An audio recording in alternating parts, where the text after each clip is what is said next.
Welcome everybody, and thank you for watching this video, which we're doing on July the 3rd at the home of Bruce and Sylvie, right here in West Toronto. I want to start by saying where I come from is important. I grew up in Scotland with a family that had no technical background, and now I've become a scientist. It seemed that I tapped into or was influenced by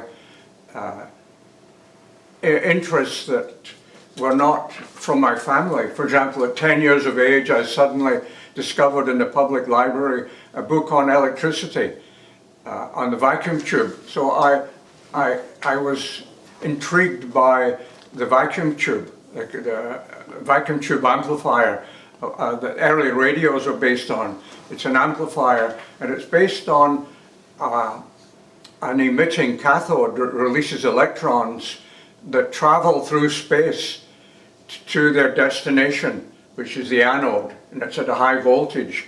So that fascinated me. So I've had a lifelong love relationship with the electron. So the electrons have been very important to me. That's why this quote by Albert Szent-Györgyi, "Life is driven by nothing else but electrons." Now that may be a little extreme to say, but certainly electrons are the outer shell of every atom. So when atoms become in close proximity to each other, it's their electrons, or lack thereof, that interact. The gap when there's no electrons, there's a surplus of electrons. So sodium and chlorine are very powerful elements on their own, but when they come together and collapse in table salt, sodium chloride, that there's no free energy floating around. That all collapse to a perfect combination, a perfect marriage of predetermined atoms. So where did all these atoms come from? They all have their own unique properties, and they bring to the table, as it were, their own history, their own properties that create the world that we know, and the world that we carry with us in our human body, which contains many or most of these minerals, some of them very rare, but yet quite essential, like molybdenum, niobium, boron, elements that are present in trace amounts, but our human body needs. So it looks like we arrived at this planet as spiritual beings, and we looked around for all of the atoms available. How can we put these together to create and fabric a creation, a robot, as it were? We are robotic beings. We carry a physical body as our vehicle that we have chosen, but if it was in another planetary system, we would have chosen the prevailing elements to create a physical vehicle for us. So that principle that we are primarily spiritual beings being carried by a physical vehicle that we partly control, but sometimes this physical being, a physical body, goes off on its own with its own agenda, and it's like an exploratory module that we send to the moon or to Mars. What happens if that module decides to go, a rogue module decides to go on its own and not keep in touch with the base? So it would last for a while, but then it would collapse, and it might make a lot of mistakes, as we do. So that's one quote by Szent-Györgyi about the electron. So I followed studying in the library everything I could on electronics. Another book I found was Boy Electrician, that taught me how to build a Tesla coil. So that's how Tesla came into the picture of these quotes.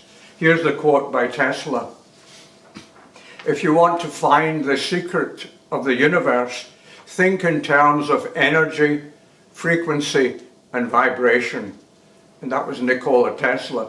So he he realized, or it was revealed to him, because we think he was a prophetic medium, there's no doubt about it. He was getting inventions all the time. So he was not a typical human being. He was wide open to getting downloads of information, like discovering radio, for example, that came out of his Tesla coils. It was actually Hermann Hertz, who discovered radio accidentally, radio waves, but it was Tesla in his high voltage Tesla coil discovered that you could transmit and receive these energy waves. So he thought, well, we could energize the planet and do away with coal and other ways that are destroying the environment. So that was his life purpose, was to give the world free energy. And of course, as many of you know, it was sabotaged by the people who financed him and brought him down. His lab was burned. So he ended up not being able to bring to fruition his free energy projects. So I went on to, my passion was electronics and physics, and then chemistry. I became interested in electrochemistry. And it was only later I realized that chemistry is actually electronics. When you study chemistry, you discover that all of the chemicals are interacting with each other because of their outer electrons, not the inner core, which is the neutrons and protons. They give solidity and weight, but the dynamic interaction is surface to surface, electron to electron. I realized that chemistry was all about electricity. And as you probably know, the first electric sources were chemical. It was Alexander Volta who discovered that when you have a sheet of copper and a sheet of zinc, two opposing metals, and put vinegar or some kind of liquid in between, you got a voltage drop across. And if you put several of them, he called them a pile, P-I-L-E, a pile, and you got quite a high voltage from one end to the other. And I had the opportunity to visit his museum in Lake Como in northern Italy. They have the Volta Museum where they have his original copper zinc pile producing the voltages. So interestingly, there's an animal that reduplicates this. It's called the electric eel, the torpedo fish. And when you do an anatomical dissection, they find that it too has these layers and layers and layers, thousands of layers, so it can generate 600-700 volts. Not only is it like a static voltage, but more importantly, its nervous system can turn it on and off at a frequency that can cause ventricular fibrillation of the heart. It can electrocute humans and animals because of the frequency. And it's that lethal frequency that makes these animals, these fish, so potent. Yeah. So let's move on. Albert Einstein had another quote that I like: "Field is the only reality." So what he meant there is that we are fields. We are vibrations in fields. And when vibrations get together, the higher frequencies combine to give some indifference lower frequencies. And that the world that we experience are primarily the lower frequencies that are a manifestation or given birth to from the higher frequencies. So these higher frequencies is where the information is all stored, and then it's down converted, just like in microwaves. The frequency is from the satellite is in microwave level, but then it's down converted down to music, audio, voice. So that's to some extent an analogy of what we experience in this world. And then the final quote I want to share with you, again from Albert Einstein in 1920, many years after 1905, when he wrote his books, General Theory of Relativity.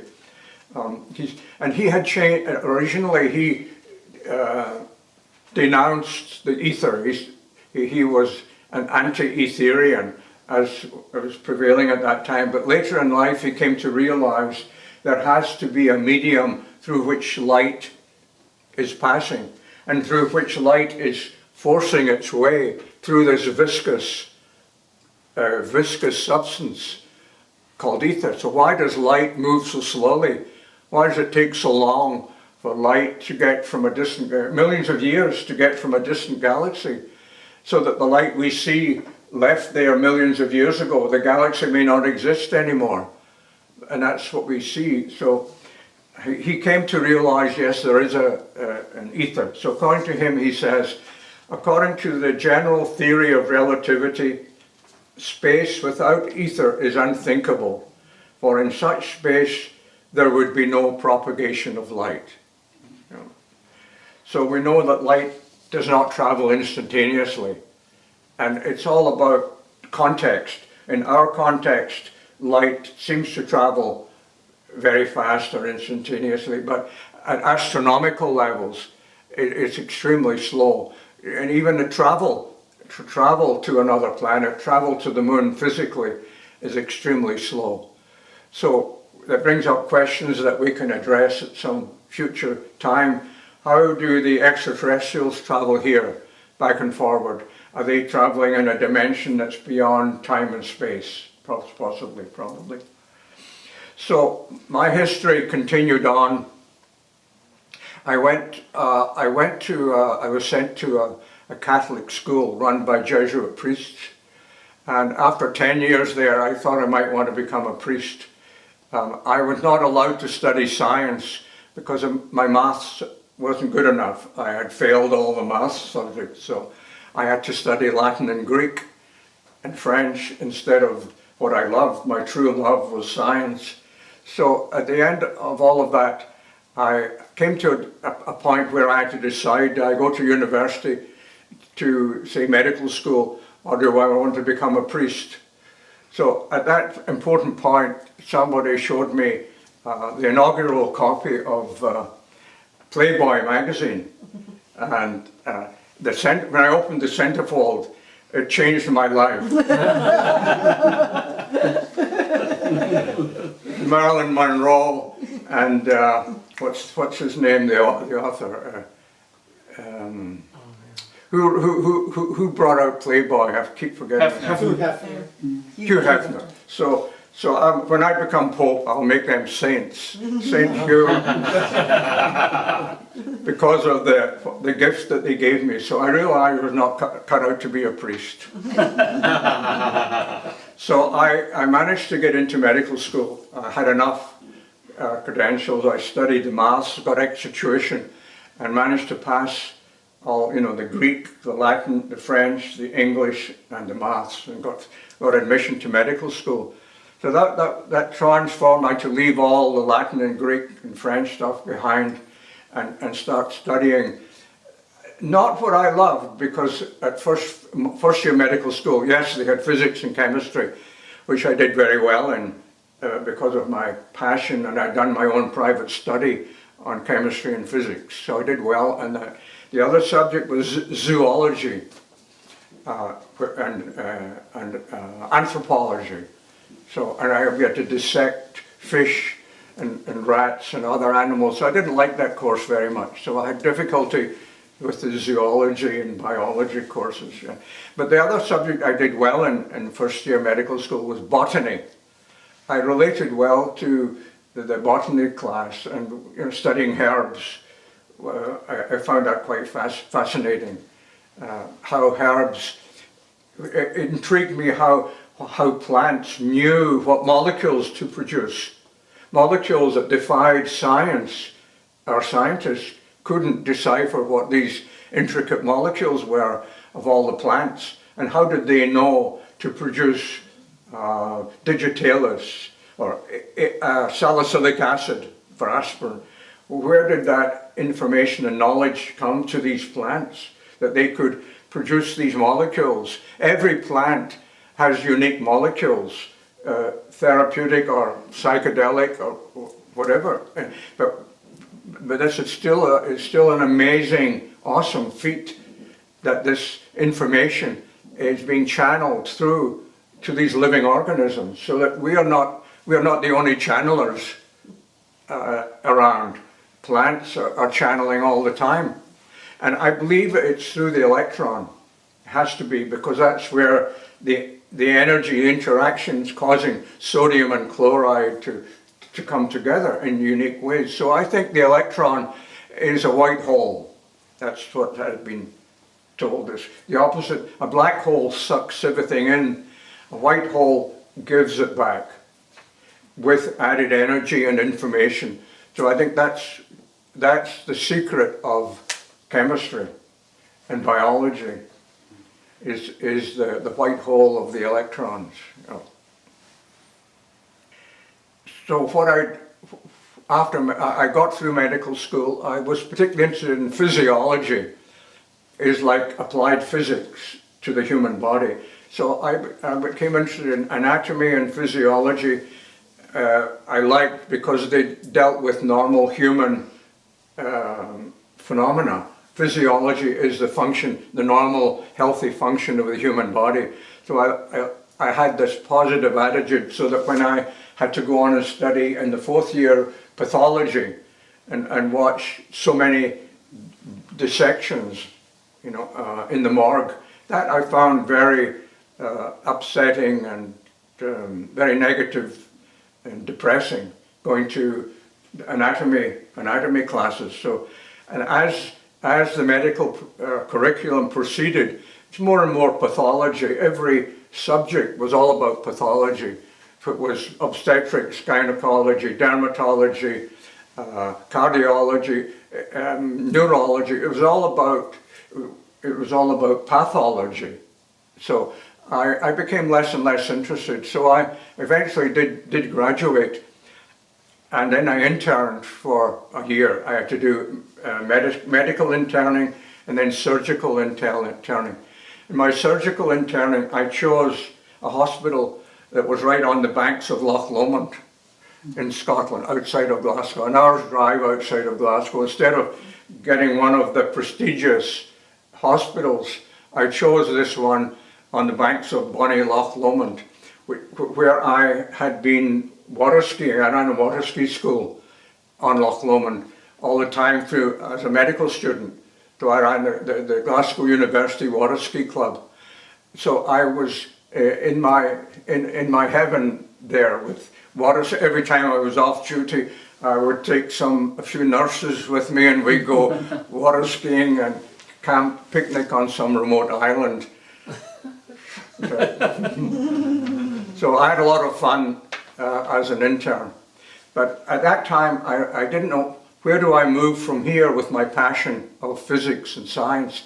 It came about, there was a course had been started in London, England, at London University in the famous Imperial College. One of the professors had a passion for medical computing and medical electronics. So we started this course for doctors. And I think it was really a divine gift that this came to me. So I applied, and they invited me down for an interview to London. So I flew down to London, and I got accepted.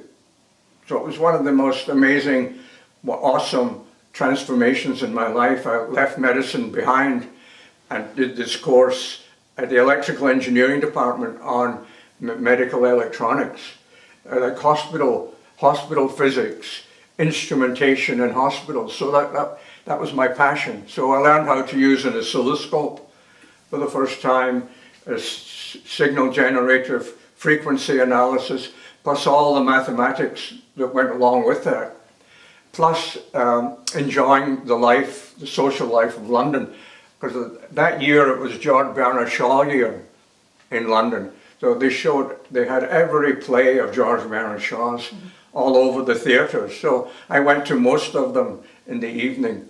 The one that sticks out most in my mind was a play of his called Man and Superman. That, in fact, they were playing last year, I think at Stratford, Man and Superman. Actually, it's about the superiority of woman over man. That's why it's called Man and Superman. And as I've come in later few years, I've come to realize that's probably true. As I've been studying, I've discovered through, first of all, someone gave me a book, a Jewish book on Chabad, it's called, Chabad. It's a kind of Jewish philosophy, a very profound Jewish philosophy, and I found it fascinating that even there they said that God the Mother is suppressed.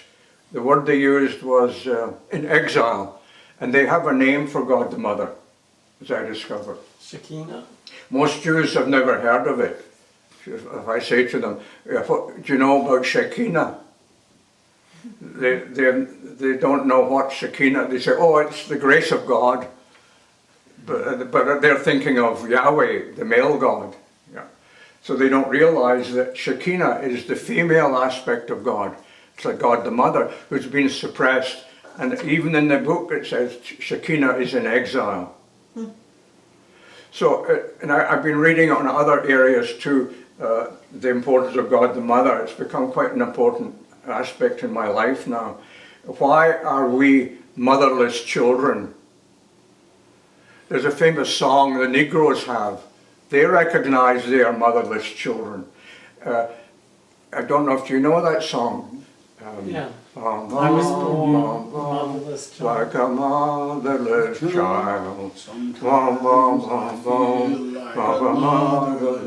Like we are motherless children, and we don't even know it, and we don't know what to do about it.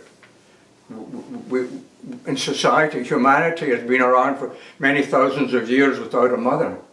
The mother has been suppressed. Even the story of Adam and Eve. Eve was come from Adam's rib, when in fact it was probably the other way around. Yeah. The genetic model is female. And Adam, where was his mother? Where was Adam's mother? So that the female has been suppressed probably because of her greater inspirational capabilities. I don't know if you know, but anatomically, the female brain has more corpus callosum connections from right to left hemisphere. And it's the non-dominant hemisphere, because this is a dominant hemisphere, it's the opposite. So this is the non-dominant emotional, intuitive hemisphere that in the male that doesn't interfere with male logistics, like going to war and committing crimes. But in the female, there's a more of a balance or even domination from the emotional side, more a balanced right-left hemisphere. And that's why I think women have been suppressed most of the time, because women have intuitive truths that men often don't have. You know. And of course, women have to be a mother. They have to teach the children. They spend more time with, while the man is out hunting animals. It's the mother who influences the children as they grow up. So the mother is very, very important. So backtracking after medical school. Oh yeah, when I finished my year at Imperial College is the MIT of Europe. It's where all the great scientists hang out, including that year on sabbatical was the man who invented cybernetics and feedback control systems. Wiener? Norbert Wiener, right. Norbert Wiener, yeah. He was there, and we had some lectures from him, and we rubbed elbows with him in the elevator going up and down. So, the lab who invented a transistor was all done in that building. the famous mechanical engineer who invented the Maglev? the magnetic train, Maglev. maglev. He was down in the basement with all his maglev stuff all around. Lathwaite, Eric Lathwaite. And he's on YouTube these days. I see him quite often on YouTube. He's died, of course, unfortunately. But he has a lot of his magnetic experiments on YouTube. So these were great influences, as well as in my medical school, some of my professors were very eminent authors of textbooks. The Queen's surgeon in Scotland was one of my teachers. The Queen's physician in Scotland was one of my teachers. So I was privileged to be exposed to many great people. My professor at Imperial College had a friend in Toronto who ran a department called Biomedical Electronics at University of Toronto. So he arranged for me to become a PhD student at U of T in that institute. And he too, the professor there, had been a great radar expert during the war against Germany. He was an Englishman, and he came over to Toronto, became the professor, but he was a world expert on advanced electronics. So I did courses with him. I had little interest in digital or computer electronics, but my area of interest, and still is analog signals that can be amplified, like signals. All the signals, mostly from the human body, are analog, like the heart, cardiac is analog. It's a continuous wave, rather than brief pulses. Digitized. Yeah. So let's move on to. I will have another handout. These are important handouts. This particular one. This is from the famous psychiatrist, Dr. David Hawkins. This is a handout everyone should have had a chance to see and learn.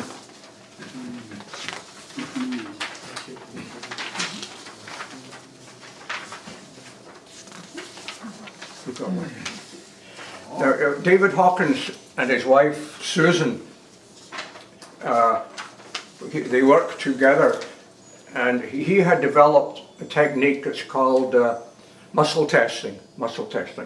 And he would, there are many ways of muscle testing. You can test, or you can do a pendulum, you can do this to get a yes or a no. But the one he used was, you'd hold the remedy, and if it was weak, then it was not compatible. If you got a strong response, it is. So that he found that this was probably the best indicator of unconscious and superconscious connectedness and truth. So he wrote, one of his first books was Power versus Force. And it's a kind of unfortunate title because power suggests something negative and manipulative. But what he really meant was flow. Power is flow. But he could have said that. Electrical power is the flow of electrons, so the flow of intelligence, rather than force, which is abrupt and potentially destructive. And you get but every force is an equal and opposite reactive force. So we don't want to cause reaction in people or in life. So this is where power or flow allow things to flow, but that flow takes time. Force takes no time. Well, they have things like lines of force. Exact. So Yes. it's linear That's versus right, fluid. yeah. That's right. And the chakras. There's the archetypes of not Freud, Carl Jung. The archetypes are lines of force that are lines of consciousness, lines of intelligence, faculties like being a mathematician, being a musician, are all faculties that are flowing and give us power and empower us to be fully human. which is our heritage, to be fully human, which very few of us are. I think out of laziness. You know, when I don't do something, I say, oh, I was just too lazy. I didn't, you know, because we are inherently, we avoid effort and take the easy path, the path of least resistance. So that I think is some description of his title. Now, from going from the bottom to the top is about from 0 to 1,000, and it's logarithmic, so that your very small changes down here from the very bottom, and then in that black line here separates the lower level of power, of power seeking, negative power seeking and avoidance, and above the line is love and flow. So it's worth to study all these terms. David Hawkins painstakingly worked out every one of those words with him, using Susan's arm, his wife, and they worked this over many years. Every aspect of human behaviour and psychology, they tested, and they got a numerical value. They would say, you know, they get a numerical value, and they would write it down. So that's where this chart came from. And you'll see further up, is each level there's a major leap. You don't just drift on to the next level. We get stuck in a certain level, and we don't move easily. Like Freud and Jung worked together, but Freud was stuck in his level, but Jung was able to jump above him. And it's a jump. It's a sudden realization, and you're never the same after that transformative sudden leap into that, like Jung did, and he had to leave Freud behind, and had his own, at 30 he had a major transformational spiritual experience that changed him, and I think that's where it came from, this personal experience. Yeah. And it's often said that without the experience, you really don't know. You can study and learn, but without the experience, you don't know. You know. So that's important to read all these words and see. And we have choice. We can choose to jump up and move to a higher level. Just by focusing and meditating on those words and descriptions, we can uplift ourselves, we can upconvert ourselves to a higher frequency, which is what, which Nikola Tesla was saying. Think in terms of energy, frequency, and vibration. So we can raise our vibrational frequency, which reminds me of the Celestine prophecy. You remember the Celestine prophecy, the insight, the ninth insight always stuck with me. It's the ninth insight was to jointly raise our vibrational frequency, and that's what we're doing here. That's the purpose. And jointly means we support each other by talking and listening. I'm talking, but you're providing an even greater loving action is listening. Listening is the greatest loving action in the universe, because you're receptive. And when you're receptive, there's a risk you might change.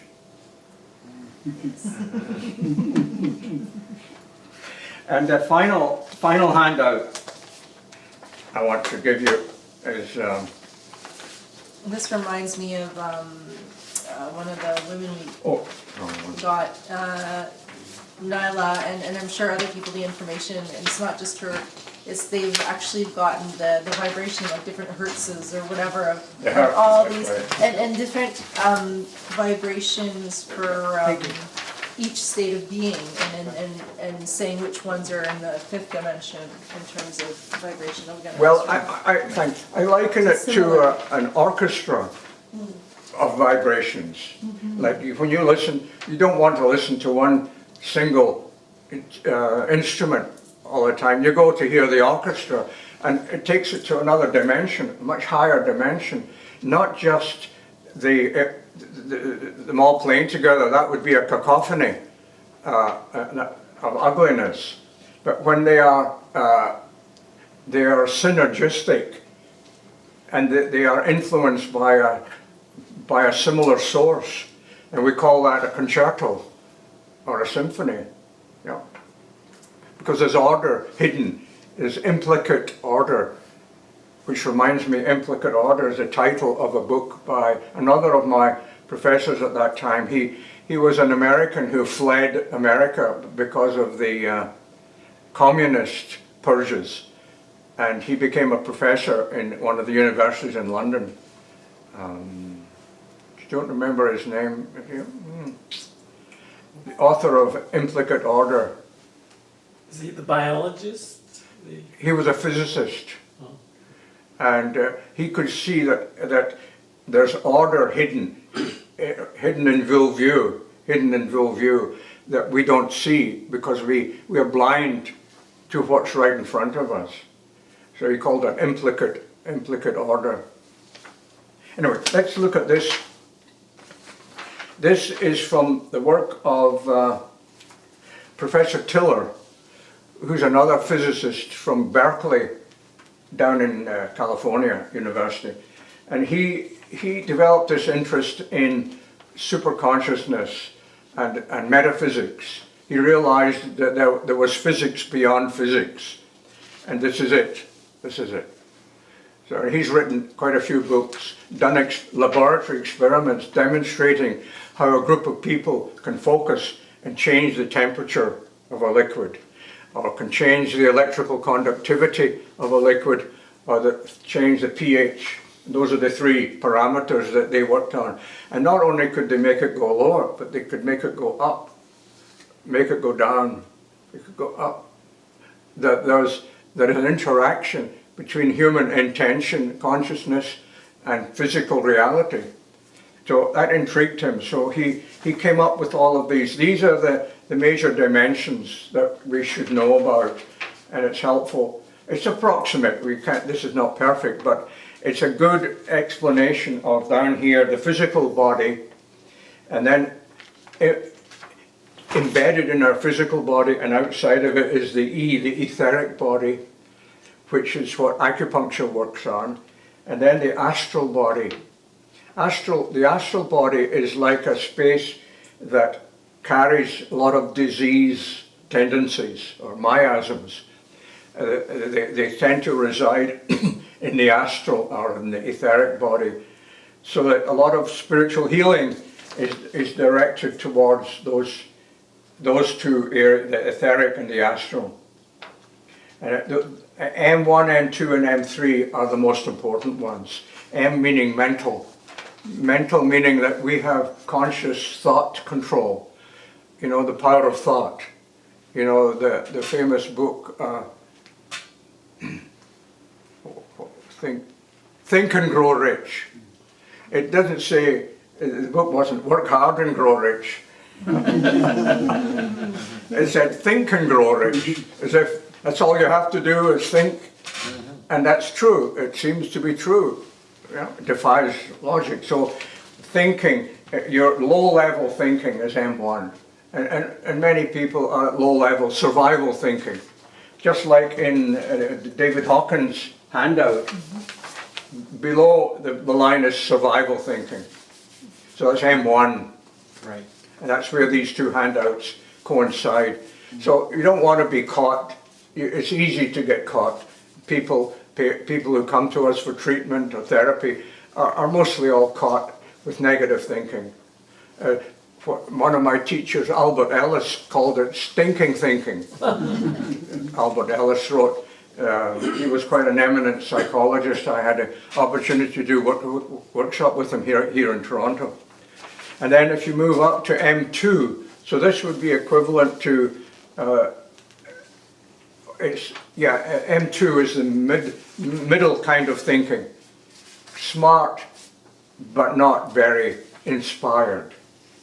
Just smart, logical, and smart like Freud and others were.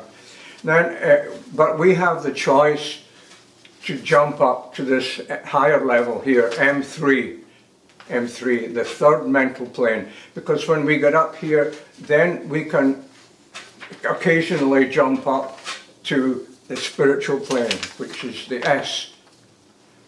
These elevated noble thoughts of the third level of thinking, and if we stay there, then we have a good chance of calling forth channeling. And all great channelers and healers, I'm reading a book right now by a man from the beginning of last century. All these books come to me, and I don't ask, and like I get the next, where's the next book, the next text I'm supposed to read? It's a man I'd never heard of, Joel Goldstein. And none of you have heard of him. I had never, and I've studied thousands of books. Joel Goldstein was a spiritual healer. Something like, he was like the sleeping giant, what was his name? Sleeping prophet? Casey. Edgar Casey. Similar, but Edgar Casey, everybody knew about him, and he wrote books, and he went into a trance-like state. This Joel, the goldsmith, did a very similar thing, but very few people knew about him. He would have just private groups like this. He wouldn't talk to hundreds of people. He liked the energy of a small group, and there seemed to be like an optimal number. 8 is actually, turns out to be one of the optimal numbers. 2, 3, 4, 5, 6, 7, 8. So it's an optimal number, and he would have these small groups, and he would get, his workings, his talks amount to 30 books. 30 books. And I think it's called the Unified Consciousness. He didn't form a church. He said churches are blasphemy. Are an institution. Don't let your students form a church or a movement. It's toxic to the energy, to the information, the purity of the information coming down. Yeah. So that's what we want, isn't it? We want to be getting as much. We don't want to live here 24/7 on a spiritual plane. There'll be plenty of time for that later. But we want to be able to visit there occasionally. It's like being on Mars and getting occasional transmissions from Earth to keep us going. Or another metaphor I like is we're driving. You occasionally look in the rear view mirror to see if there's anything coming up behind. So you drive with your focus on the front, not on the rear view mirror. So there's another metaphor I want to share with you. I've been reading a lot about the nature of God, many books and many different religions, Judaism, Catholicism, Chinese, and Hinduism, Buddhism, and all these isms. And there's some things begin, the little pixels, little fragments come together and form pictures of what we know about God. And then my study of anatomy and physiology tells me that there's a great similarity between the brain and the rest of the body.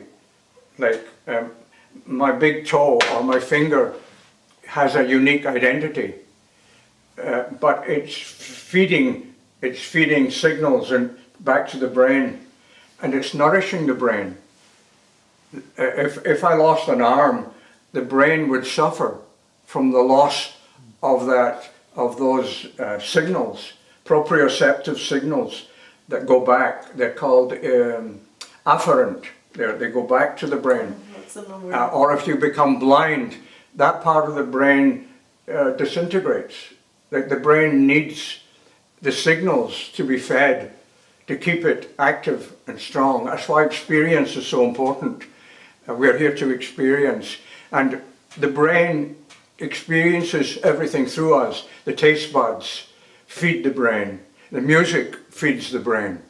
And I think likewise with our relationship with a divine source, that these love signals are coming down and our receptive signals are going back up.